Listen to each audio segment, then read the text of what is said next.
Luka Doncic is officially cleared to play again, and the timing couldn't be more nerve-wracking for fans of the Los Angeles Lakers.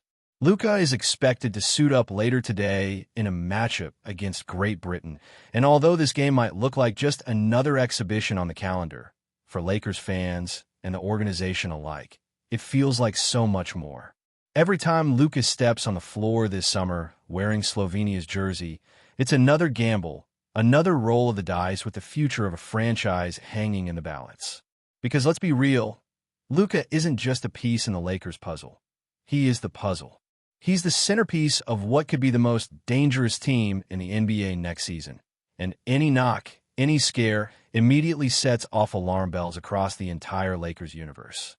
But here's the thing, and it's something a lot of people in the U.S. tend to overlook. This isn't just a casual summer league game or some celebrity all-star run. Luka is out there representing his country. This is pride. This is heritage. This is passion on another level. When you wear that national jersey, you're not just representing a team or a city. You're standing for an entire nation. And for players like Luka, Jokic, Giannis, and so many other international stars, this means everything. That flag on their back hits different. That anthem playing before tip-off, it hits harder. So yeah, while Laker Nation might be collectively holding its breath, it's important to understand why he's out there. You can't expect a player like Luka to just switch that off. You can't ask a warrior to sit out of a battle that defines his identity. Still, the concern is real. Luka recently suffered a knee contusion, and while he's now been cleared to return, fans can't help but think, why risk it? From a fan's perspective, and certainly from the Lakers front office, the logic is simple. We're investing hundreds of millions in this guy. He's not just another name on the roster. He's the future of the franchise. His health is tied directly to the team's championship hopes. It's hard to watch him dive for loose balls and take hits in a non-NBA setting without thinking about what's at stake. And the worst part? Luka is not going to hold back. You can't expect him to go half speed. That's just not who he is. Luka is a full throttle, no breaks type of player. Once he's on the floor, it's go time. That's the competitor in him. That's what makes him special. But it's also what makes this so stressful. If it were up to Lakers fans, Luka would be taking these few weeks to ice that knee, stay off his feet, and walk into training camp with a fresh body and a clean bill of health. The actual Eurobasket tournament doesn't even start until August 28th, and this game against Great Britain is still technically an exhibition. Why not rest? Give that leg some time to properly heal. Elevate, ice, decompress. It's not like he needs more reps right now. His rhythm, his feel for the game, it's already there. His teammates and coaching staff from Slovenia have been raving about how incredible he looks. Reports are saying he's faster, leaner, and more explosive than ever before. He's looking like the MVP caliber version of himself that the league has been waiting to see take over. So the potential is off the charts, but so is the risk. And here's where the tension lives. Every game he plays for Slovenia before the NBA season begins adds another chance for something to go wrong. We've seen players get hurt in exhibition games, pickup runs, and even routine shoot-arounds. Injuries don't care about timing. They don't wait for you to be ready. One wrong landing, one awkward step, and it could shift the entire landscape of the NBA season. And for a player like Luka, who's going to give it everything he's got every single night, that risk only multiplies. And this isn't just about Luka and the Lakers, either. This is a broader conversation that every team in the league is having when it comes to their stars playing international basketball. It's why NBA organizations always have mixed feelings about letting their superstars go represent their national teams during the summer. On one hand, it's great these players stay in game shape, build rhythm, and get high-level reps against quality competition. But on the other hand, you're putting your most valuable asset on a stage you have zero control over. It's like loaning out your Ferrari to someone for the weekend, hoping they bring it back without a scratch. Sure, it might be fine, but if it's not, the consequences are brutal. For me, I totally understand both sides of the argument. I get why Luka wants to play. He's proud. He's passionate. He wants to bring glory to his country. But I'm not going to lie. Part of me is secretly hoping Slovenia crashes out early. Not because I want Luka to fail, but because I want him back. I want him healthy and ready for what could be a championship run with the Lakers. I don't want him running through a grueling Eurobasket tournament just to jump straight into training camp with barely any rest. These guys aren't robots. They need recovery time, even when they won't admit it. And Luka, especially with the kind of workload he carries, needs to come into the NBA season fresh. This isn't a year the Lakers can afford to mess around. Because here's the truth. The Lakers are on the verge of something big. If things click, if everyone stays healthy, this team has the potential to be one of the best in the entire league. Offensively, they might be unstoppable. Luka has already shown he can torch defenses single-handedly. Pair that with a still effective LeBron James, a motivated Anthony Davis, and a retooled supporting cast, and you've got a recipe for dominance. This isn't just hype, it's real. People around the league are already taking notice. Luka's body transformation has been the talk of the offseason. His teammates are hyping him up. Coaches are saying he's taking his game to another level. And when Luka is locked in like this, the league better watch out. The idea of Luka sharing the floor with LeBron is just flat out terrifying, for everyone else at least. Because LeBron, even in year 20-something, is still LeBron. He might not have to carry the full load every night anymore, but when the moment calls for it, he'll be there. The beauty of this partnership is that they can take turns. Luka can run the offense. LeBron can pick his spots. And when one needs a breather, the other can take over. It's not just a nice combo. It could be the most dynamic duo in the NBA if they find the right rhythm. And that's the key. Finding that chemistry, finding that flow. There were glimpses of it last season. Moments where everything clicked, and you could just see how dangerous this pairing could become. But there were also stretches where it felt disjointed. A bit too much of the your turn, my turn style of play. That's not unusual for two ball-dominant stars trying to figure each other out. It takes time. But this season, there's no time to waste. If the Lakers are serious about making a deep playoff run, they need to hit the ground running. They need Luka and LeBron on the same page from day one. And again, that's why this Eurobasket situation makes everyone a little uneasy. It's not just about avoiding injury. It's about ensuring Luka is mentally and physically ready to start the NBA season strong. And honestly, he might get it. If he plays at the level he's capable of, and if the Lakers stay healthy, they're going to be a nightmare for the rest of the league. Sure, there are questions. There always are. Is the defense good enough? Will the role players step up? Can they stay consistent? But there's no perfect team out there. Every contender has holes. What separates the real threats is how they respond when it matters most. And with Luka and LeBron leading the charge, I like the Lakers' chances. But again, it all starts with health. It starts with keeping Luka on the floor. That's why today's game matters, not because of the score, but because of what it represents. It's another step toward the season, another test for that knee, another moment where we just hold our breath and hope that when the final buzzer sounds, Luka walks off the court without a limp. Now, assuming Luka comes out of these international games without any setbacks, the next phase becomes all about how seamlessly he fits into this reloaded Lakers roster. Because this isn't just about Luka being Luka. It's about Luka fitting into a bigger picture that's designed to win right now. The front office didn't make all these moves just to build for the future.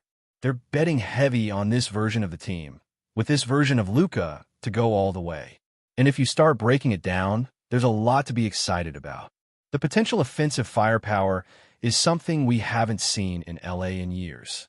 Luka is a one-man offense. He creates, he scores, he controls tempo, he bends defenses every possession. And now, he's surrounded by guys who can actually capitalize on the attention he commands. Austin Reeves is turning into one of the most underrated combo guards in the league. His ability to space the floor, attack closeouts, and run secondary actions makes him the perfect backcourt partner for Luka. Then you throw in a healthy Rui Hachimura, a reborn DeAndre Ayton who's out to prove something, and of course LeBron James, who still finds ways to dominate no matter how many miles are on his legs, and suddenly this offense looks like it could be unstoppable. But offense alone isn't going to get it done. The real question is going to be on the other end. Can this team defend at a high enough level to win when it counts? That's where the concern still lingers. Because when you look at a starting lineup that potentially includes Luka, Reeves, Rui, LeBron, and Ayton, it's fair to ask, where's the point of attack defense coming from? Who's locking up the other team's best perimeter player? Who's chasing shooters through screens and staying disciplined in rotations? It's not that these guys can't defend, but defense has never been their calling card. And that's why the bench becomes so important. Guys like Marcus Smart, Jared Vanderbilt, Gabe Vincent, and Jake LaRavia aren't just filling out the rotation. They're going to have to carry the defensive load. Smart is still one of the most versatile and intense defenders in the league.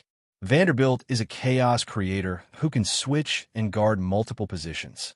Gabe Vincent brings toughness and energy, and LaRavia is quietly one of the most promising 3 and D prospects on the roster. These are the guys who can change games on the defensive end without needing the ball in their hands.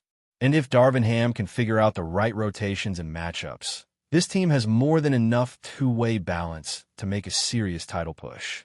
Now, let's talk about that balance because it's going to be the key to unlocking everything. Luka is going to need the freedom to be Luka, but he also has to trust the guys around him. This can't turn into a one-man show like we've seen in Dallas. That's not what wins championships.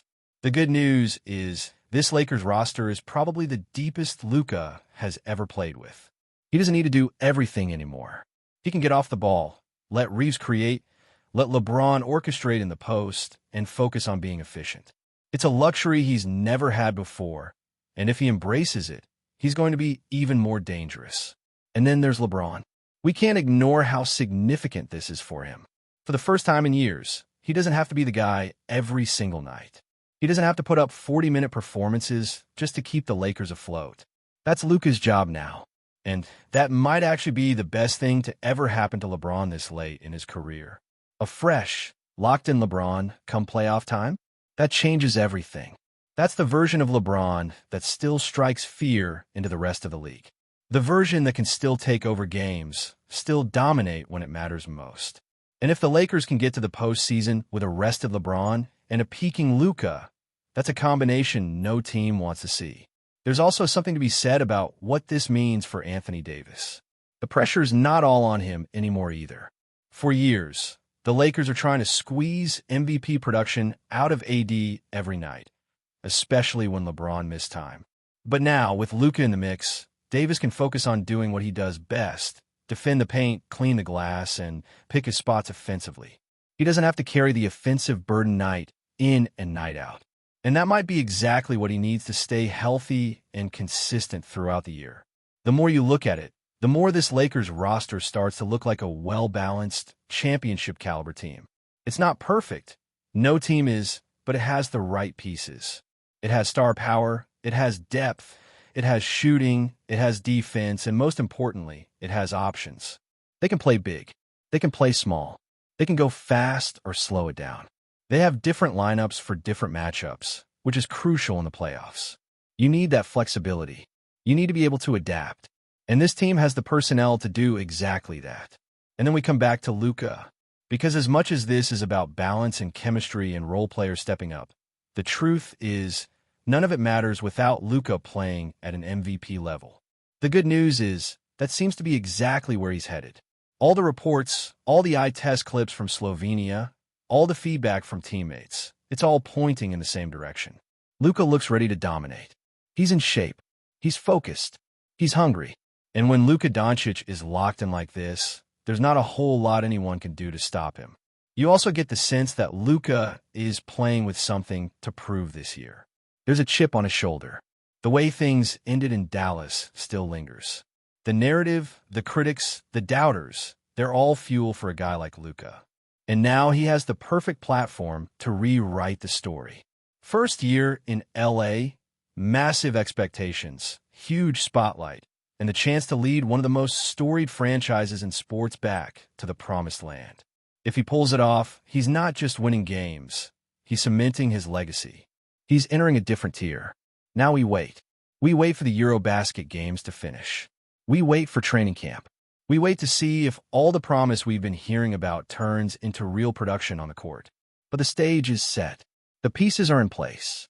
And if Luka Doncic shows up this season the way everyone expects him to, then buckle up. because we might be about to witness something truly special in Los Angeles.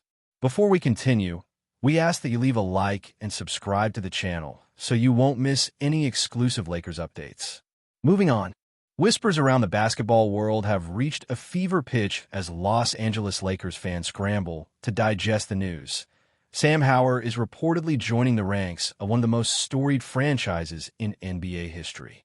Insiders suggest that this move could signal a dramatic shift in the Lakers' strategy, hinting at both immediate impact and long-term planning, though official confirmations remain tantalizingly absent. Rumors of Hauser's prowess on the court have circulated for months, highlighting his versatility, scoring ability, and defensive intensity, but it is the timing of this move that has fans speculating most fervently. Analysts are already dissecting potential lineups, imagining how Hauser might mesh with established superstars, while others are questioning whether the Lakers are taking a calculated risk or responding to subtle internal pressures. The streets of Los Angeles, as well as social media feeds, are buzzing with projections, debates, and speculations that range from the practical to the wildly optimistic. Even commentators known for measure analysis are unable to resist weighing in, debating how Hauser's skill set could either complement or conflict with the Lakers' existing dynamics. There is a palpable tension in every rumor, a sense that the franchise is on the brink of transformation, with Hauser potentially serving as the catalyst for a season filled with both anticipation and uncertainty. Fans are both excited and wary, trying to reconcile hope with realism. Word of Hauser's arrival has sparked an entirely new wave of conjecture across sports networks, talk shows, and online forums, where enthusiasts dissect not only his individual talents, but also the broader implications for the Lakers' roster and future plans. The buzz has extended beyond casual observers to former players, coaches, and analysts who are weighing in with their interpretations, some hailing it as a brilliant stroke of ingenuity, while others warn of unforeseen consequences that could ripple through team chemistry. Hauser's potential integration is being scrutinized under every conceivable lens, from his ability to thrive under pressure to how his style might influence the Lakers' pace and offensive schemes. There are whispers about possible internal debates, strategic disagreements behind closed doors, and the subtle politics of acquiring a player whose reputation precedes him. Observers are attempting to project how Hauser's presence might affect ticket sales, merchandise, and the overall public perception of the franchise, which has historically been associated with grandeur, drama, and high expectations. Even within the realm of speculation, experts are weighing Hauser's adaptability, his potential to forge new on-court connections, and his impact on locker room dynamics. Every conversation seems charged with both excitement and caution, as the implications of such a high-profile move reverberate across the league. From casual fans to die-hard followers, everyone seems to be holding their breath, imagining what the Lakers' future could look like with Hauser in uniform, and wondering whether this could be the turning point of a season or even an era. The city of Los Angeles itself is abuzz with anticipation, as sports bars, gyms, and neighborhoods all seem to share a collective sense of curiosity regarding Hauser's rumored transfer to the Lakers. Conversations have escalated beyond the court, seeping into cultural and social discussions about identity, celebrity, and the spectacle of professional sports. Rumors suggest that Hauser's work ethic, his training routines, and even his off-court demeanor could become talking points in media cycles hungry for narratives and drama. Local journalists are racing to secure exclusives, while fan accounts on social media platforms dissect potential game strategies and predict matchups with rivals, imagining how Hauser might alter the balance of power within the Western Conference. Speculation extends to how he might respond to the immense pressure that comes with wearing a Lakers jersey, a uniform steeped in history and expectation. Every analyst seems to offer a different vision, from those envisioning instant chemistry with existing stars to those cautioning that new dynamics often take time to gel. The Lakers fan base, known for its passionate investment in the team's success, is both exhilarated and anxious, waiting for confirmation while simultaneously imagining endless scenarios in which Hauser becomes the linchpin for victories, playoff runs, or even championship aspirations. Rumor and reality are currently entwined in a delicate dance, where every tweet, post, and whisper contributes to the growing mythos of HAUSER as a future Laker, making this transfer one of the most captivating narratives of the season. Meanwhile, social media platforms have become arenas of both support and skepticism, as fans debate endlessly about HAUSER's fit within the Lakers' current hierarchy. Hashtags and trending topics reflect the spectrum of emotion surrounding this news, from uncontainable excitement to cautious analysis, as users dissect his statistical history, injury record, and potential synergy with existing stars. Pundits have jumped into the fray, speculating on potential rotations, the implications for upcoming drafts, and even hypothetical trade scenarios that could have facilitated his acquisition. The chatter extends beyond basketball, touching on cultural influence, marketing potential, and the symbolic resonance of HAUSER joining a team synonymous with glitz, glamour, and the weight of championship legacy. Rumors suggest backroom negotiations, private meetings, and strategic discussions that could have shaped this decision, though the official narrative remains elusive, fueling further speculation. Fans and insiders alike are drawn into a fever analysis, attempting to discern the subtle signals from interviews, cryptic social media posts, and casual remarks made by coaches and executives. Even casual conversations in cafes, gyms, and on public transport have been colored by excitement over HAUSER's potential arrival, demonstrating how sports speculation permeates everyday life and shapes collective consciousness. With every rumor, tweet, and report, the mythos surrounding HAUSER as a Laker grows, and anticipation mounts in ways that may be difficult to contain or fully measure, making this potential signing one of the most buzzworthy stories in recent basketball memory. As the rumor mill continues to churn, speculation surrounding Sam Hauser's possible integration into the Lakers has reached fever pitch, creating an atmosphere of suspense and fascination that has enveloped. Stay informed exclusively about Los Angeles Lakers news. Subscribe to our channel and hit the like button to keep receiving daily updates. Also, share your opinion on the news in the comments, as your contribution is crucial for the Lakers. Stay tuned for the next video.